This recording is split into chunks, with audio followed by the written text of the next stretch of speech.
सुभद्रा योजन मिलवाक जाऊँगी 10,000 टंका कौ माने पाइबे आसंतु जानिबा।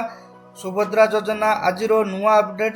ओडिशा सरकार सुभद्रा योजनार चतुर्थ किस्ती 5,000 मार्च 2026 रे महिला दिवस अवसर में 1 कोटी अधिक महिला खाता को जमा कर 2026-27 नुआ आवेदन एप्रिल 1 ठारू आरंभ होता। जो महिला माने पूर्वर आवेदन करें से पुनर्बार आवेदन कर सरकार प्राय 83,000 अयोग्य लाभार्थी तालिकारु बाद देइछंती। जदि आपण टंका आसीना तेबे आपण माने ई-केवाईसी आधार लिंक एवं बैंक लिंक एवं योग्यता आपणकर जांच करंतु। पंचम किस्ती अगस्त 2026 रे रक्षाबंधन समय रे आसियो बोली आशा कर जाउछि। तेबे सरकार पक्षरु ए पर्यंत कोनोसी तारीख घोषणा होई नाही।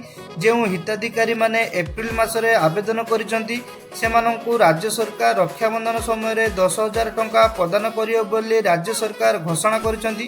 एवं